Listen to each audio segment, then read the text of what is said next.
my God family, my blood relatives, my brothers, my sisters. Aho MITAKUYE OYSAIN, we are one. All my relations.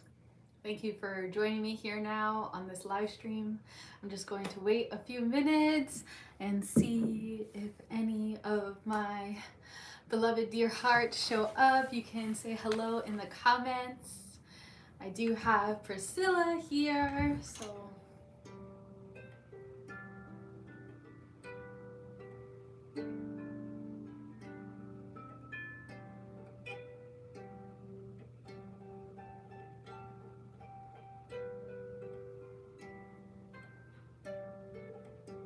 enjoy it, bro. I think of you all the time. It's nice to see you here.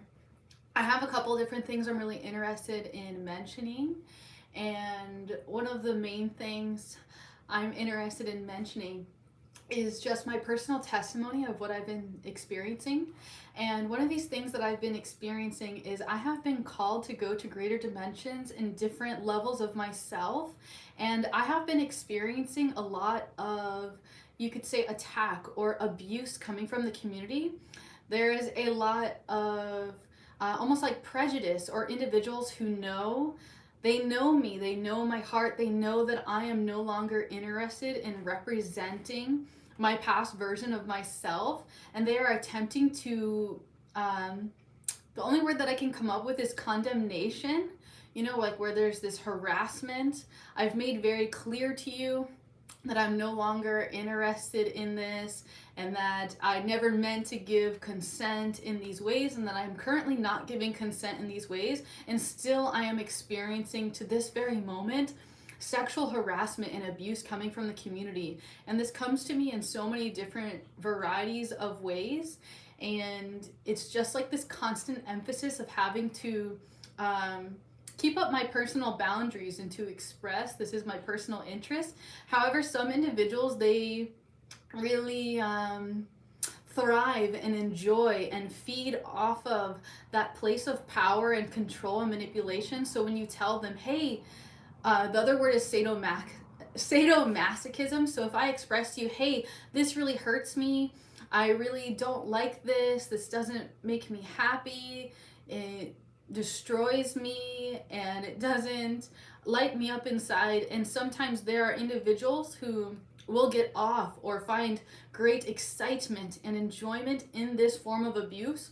And a lot of times I have compassion, because I recognize that these individuals are people who have personally experienced this form of abuse. So it's kind of continuing to pass on to other people, right? They've been wounded in this very particular place. And then there's an inheritance, because there is a constant re-expression of, you could say, that gene or that expression, and so forth. There's like an ignition or a transference or a continuation of this expression. And I can be open and communicate a different bunch of terms that could be potentially helpful to individuals, such as number one, 6 degrees of separation. Okay, I could mention quantum physics. I could mention codependency, particularly in most explicitly. So if your therapist has not told you about codependency, it might be worth looking into extensively about abuse with narcissists and struggling with your personal identity and how this may be affected from your previous abuse.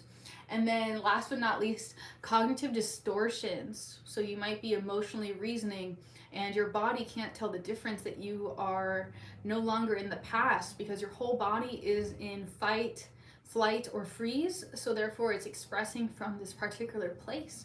And this wound is kind of like an open door or a level of access to you, and you are behaving from this wounded place instead of out of your true identity, because you're associating, entitling, and calling yourself by this trauma or by this abuse, and therefore continuing the generational curse or the ancestral memory of reoccurrence, and therefore creating Shaktipat, or the transference. And for me, it's been sometimes very, very painful. However, I'm also able to recognize the blessing in the injury, because the injury that comes up, it creates a space so that the boo-boo, the injury, the owie, it can be spoken to and it can be brought into the light instead of left in the darkness in ignorance and isolation. So I'd much rather call these things out. And there's really no other greater awareness than that I can give. There's one other dimension that comes to mind, and that's the quantum physics aspect of this, of what you are sharing. That is what you will get back. You can look this up. It's called Lex Talinus, Lextalionis, Lex Talinus. It's the law of retribution. It's also like quantum physics because it's Newton's third law, the equal and opposite reaction. So therefore, in order to have an equal energetic exchange, what you dish out will come back to you. Some say tenfold. There's different wirings of this that can express itself. So be conscious, if you are attacking someone or condemning someone for their so-called sin or their poor behavior, and you're ridiculing them and you're coming up against them or humiliating them or mocking them, imagine this is you in that place. And perhaps you've been treated that way, which is why you're reenacting and continuing to treat other people this way. However, know that it ends with you. So if you can heal that within yourself, then you'll be able to treat others better. However, if you are mocking yourself, ridiculing yourself, and constantly harassing yourself into negative reinforcement, then that's how you're going to be treating me and how you're going to continue treating other people, expecting them to become better. However, imagine yourself whenever someone said, you shouldn't do that, and they point the finger like that, right? Like, you're more likely to rebel and to say, no, I'm going to do what I want to do because story, right? So all I can do is encourage and just tell my own personal testimony of the types of abuse and the type of aspects that I've dealt with and how it's been displeasurable. However, there's also a lot of individuals who seem to believe that they are in a place of righteousness and just, meaning that it is valid and makes sense and it is appropriate for them to abuse, harass, and confront other people.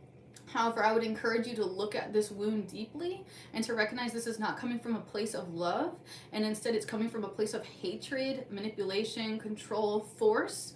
It's kind of like the dark force, because you can have the force of the Jedi, which is the co-creation, consent, right? Consent, can I choke you? Versus the dark force, who's like, I'm going to choke you and force you and control you to do my will, instead of the co-creation where I have your consent and co-creation, Jedi, right? Forces combined, versus the other way of, I don't care about you, I'm going to use you for my own personal gain. I'm against you, I'm not for you. You see the dark force versus I'm for you and I'm not against you.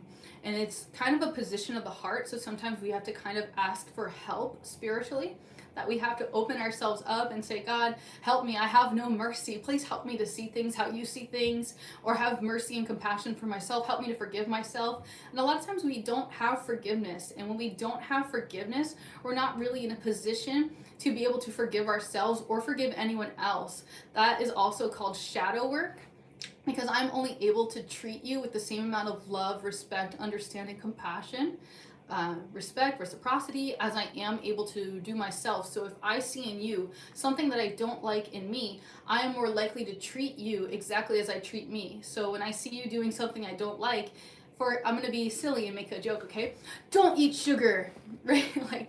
like I might be coming up against myself in that same exact way of like, I don't like that you eat sugar, Trina, and so I'm gonna come up against you, the Trina in you, who is doing my same behavior, and treat you the same way as I would treat myself, which is also a conditioning in which I've learned from other people, right? This is a learned behavior, a learned aspect to speak to you, have this prosody and communication to speak to you. If you don't know what prosody means, it's kind of like the tone.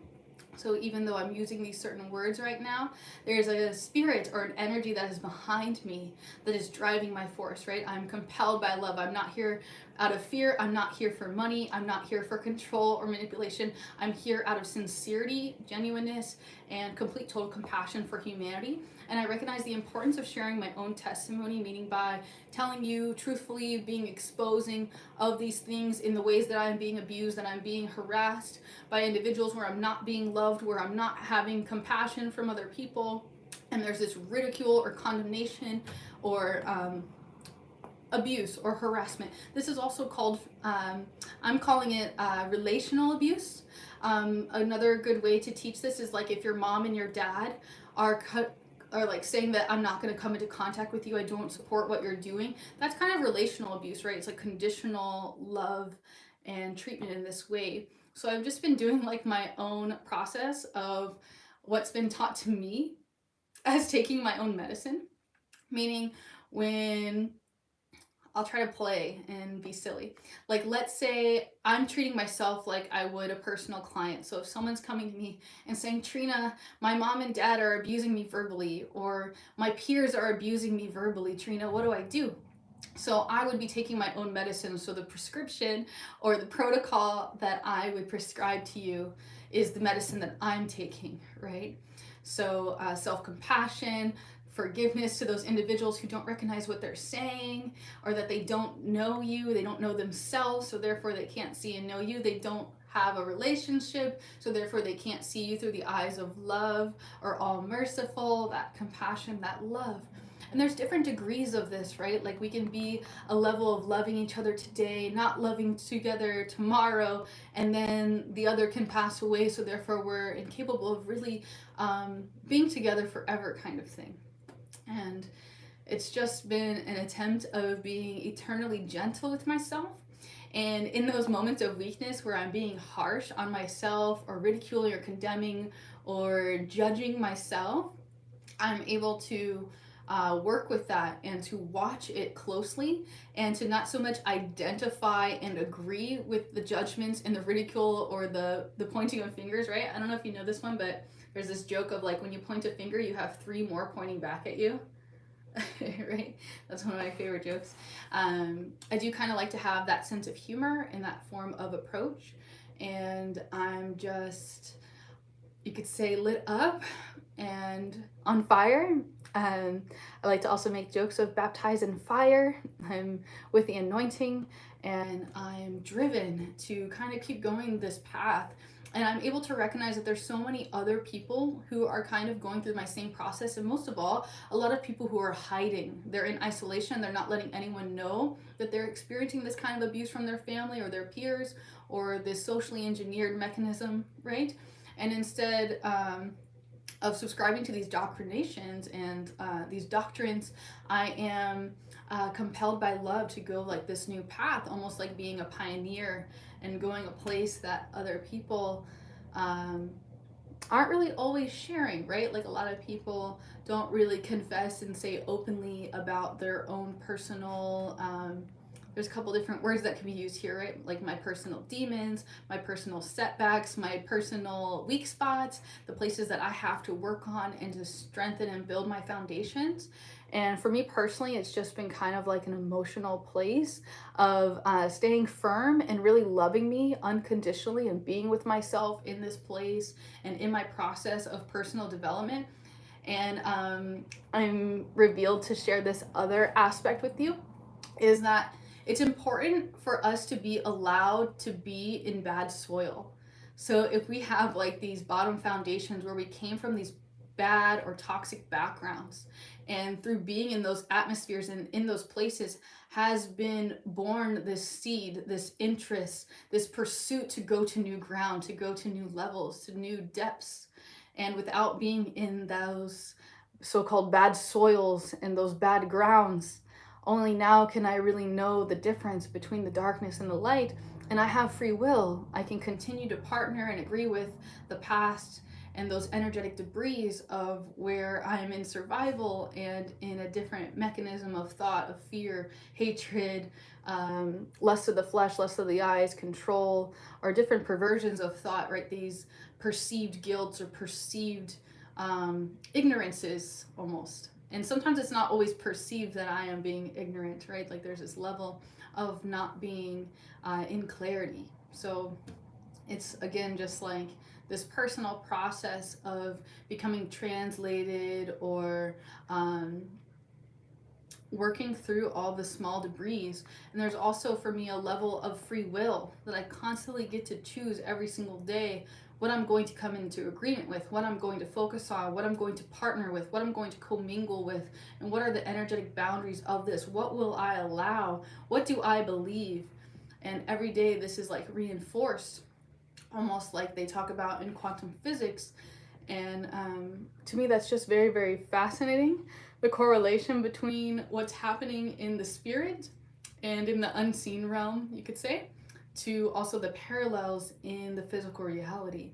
And to me, that's always been very, do I say magical or fascinating? I mean, again, there's so many different dimensions of words that can be used that would be expressed to different people. Like, meaning depending on who I'm interviewing and I'm having like a one-on-one conversation with, I might use different words to reach you specifically. Like perhaps you're a musician, and so I'm guided to lead you into a different place of thought and concentration that encourages you to express yourself more freely in this way without judgment, control, ridicule, suffocation, isolation, and believing that lie, cheat, and steal aspect energy of taking you away from what you're really good at and what you're called to do, and instead pushing you towards what's lighting your soul or your spirit on fire that makes you really happy. And another aspect that comes to mind is sometimes when we have been through different forms of abuse and different forms of reality, being in a state of joy or happiness does not feel safe, because when we were in those states, that's where the deepest injuries happened. We were naive, we were in a joyful place, we weren't looking, we weren't hyper vigilant, right? And this is where a lot of our addictions come in, where we begin to numb, ignore, isolate, concentrate. I mean, there's so many different dimensions of this as expressed before as well. So these are just some, you could say, parallel realities, or parallel realities is like the best form that could possibly express, because like things are happening simultaneously, and there's like congruency within those spectrums, and then they show up in different dimensions or different areas of my life in different ways, like meaning like in my career life, in my relationships, in my personal life, and in my career, right, the different aspects and things like this, and which can go even further broken down into financial aspects and into intimacy or bonding, and yeah, so that's just some of the things I wanted to share. Let's see if there's anything else.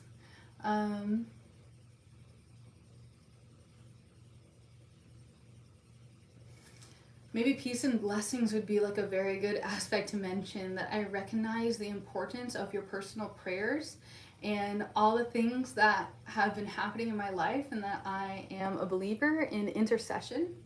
So I feel an immense gratitude, and I would like to almost say blessing you tenfold for what you have desired to happen in my life, for you to be increased in all the areas that you are needing to be touched and healed right now, and that I come into agreement of what is the will of the greatest good for all involved in this entire planet.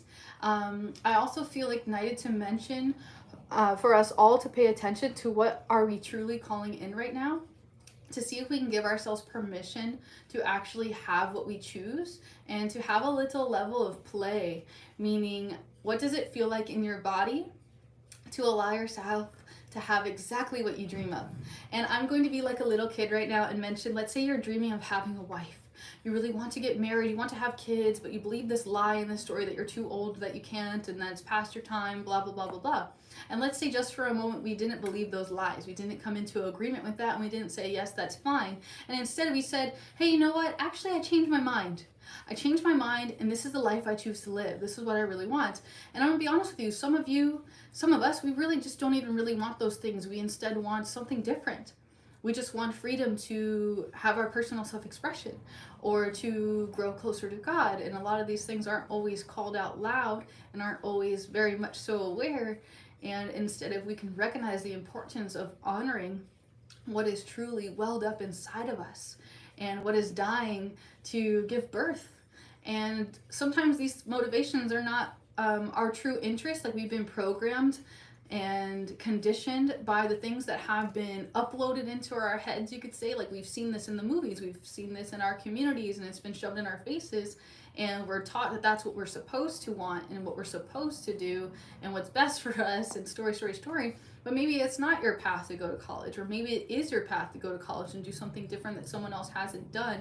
And it's important for you to listen to your inner calling, your inner nature that just knows and gets so sparked with joy, But again, if we've had trauma or we've had abuse, so sometimes those times where we feel joy and we feel happiness, we're going to be terrified, we're going to feel fear, because we're going to feel that wide spectrum of emotions. A good way to tell this story is my experience with love. So I have super duper duper duper loved before. And in that same spectrum, there's been this level of death where you love this person. And so you're with that person in entirety. But when you feel that loving feeling of joy, you know that it eventually comes with this huge state of loss. So therefore, we're incapable of feeling this loving feeling without knowing this other reality of this whole spectrum of what true unconditional love is, and letting someone go, and really being together. And in this recognition, we can see that we all are together and we all have each other. However, we become so limited and concentrated on this one mindset that in order for me to be with you, you have to look like this, you have to do this, you have to fulfill this role. I want you to mommy me, I want you to be there for me, I want you to provide for me. All these different energetic spectrums. And if we can step away from that separation or that segregation or that concentration of attention and force and manipulation, and instead step into this huge variety of allowing us to have our own individual expression, then there can be like this complete almost like polarity, but also congruency, because we're all allowed to vibrate and be in a state of joy and to be in our places of choice or separation, whatever is necessary for that moment for healing, right? Because sometimes we need to go into hibernation, right? The seed needs to be in the deep, dark soil so that way it can have a chance to come fully bloomed. And we can look at the story of bamboo, right? It takes a very long time underneath the dirt before the bamboo is coming to life in this new way. So in the depths of the soil, I encourage planting the seeds, getting in touch, really getting in touch of like what is hurting and what is buried down and what keeps coming up that I'm running away from. And this could get a little yucky, you could say, because I'm going to be really honest, is like, let's say every time this feeling comes up, the person turns to the bottle, right? Or they act out in this way, or they lash out at this way, self-sabotage in this way, don't go to work, or there's many different dimensions that this shows up, right? So if we can get to that root of that cause of what is causing that other expression, then the whole spectrum of thing can kind of go away, right? So it's important to simply notice like, hey, every time this comes up, I get activated, I get called to go into this behavior, into this particular addiction, this sense gratification, because I don't feel good with myself, I turn to this behavior. And because I'm in this behavior, I'm not able to have a normal, healthy relationship because I keep doing this thing. But if we stop doing that that unhealthy thing that keeps me out of healthy relationships, then I can suddenly have space and wide variety to have the healthy relationships, because I'm no longer agreeing and partnering with that other thing that my partner wouldn't want me to have anything to do with, you know? So there's a couple different areas of this, and each person is going to look differently, you know? And so there is a edification process or individual process for each person, which nobody can ever tell you what to do. You can hire a million different people to tell you what to do, but honestly, none of it is really going to light you up or be correct. Like, I can only encourage you to listen to your own internal guidance system. And what happens is sometimes we become like poorly wired, meaning that like we think that this one thing's gonna make us happy if I could just get the girl, or if I could just do this. But the truth, that's the heart of the issue, or the core of the wounding.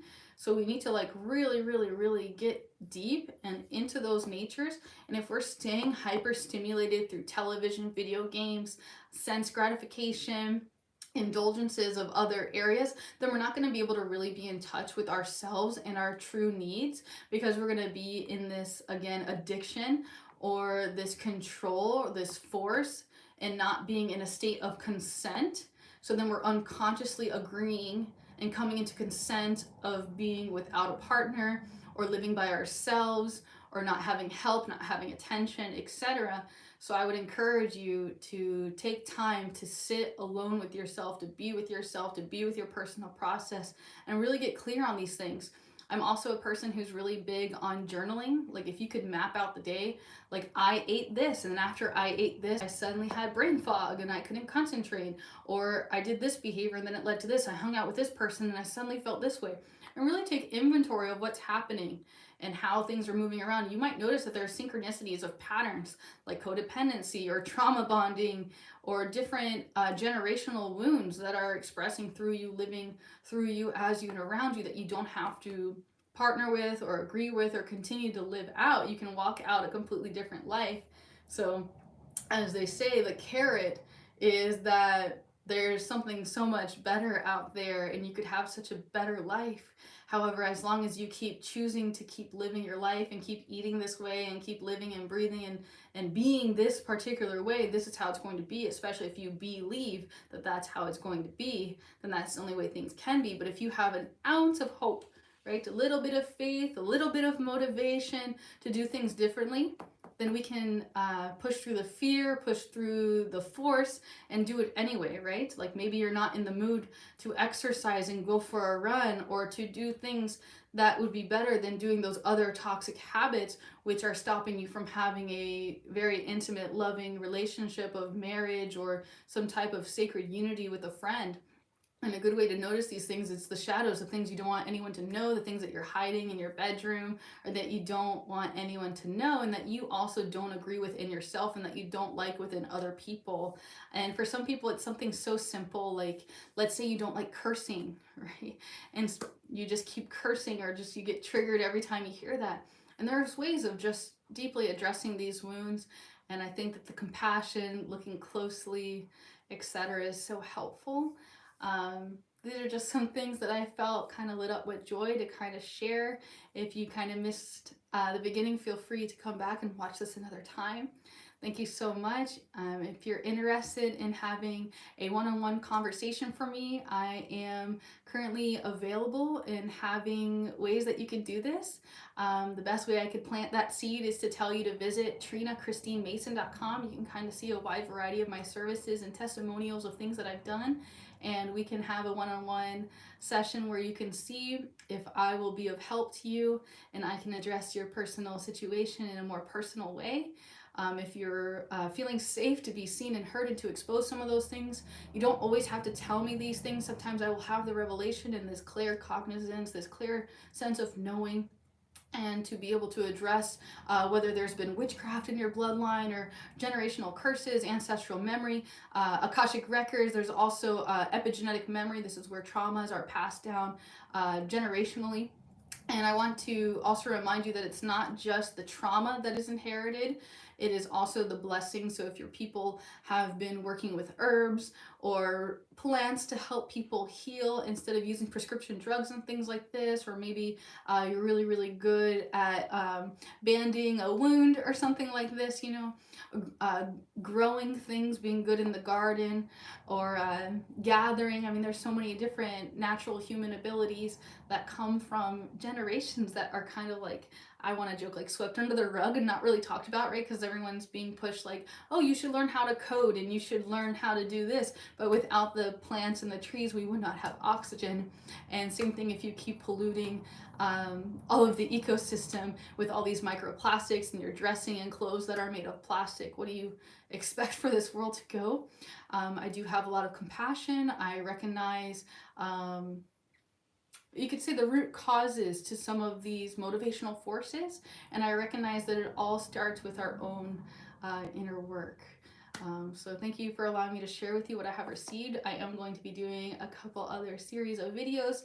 I just wanted to be completely transparent with some of the abuse I've been facing and some of my personal struggles with coming into contact with individuals who are genuinely seeking to harm me, where I'm still called to go to a deeper presence with God and to keep being a better person, right?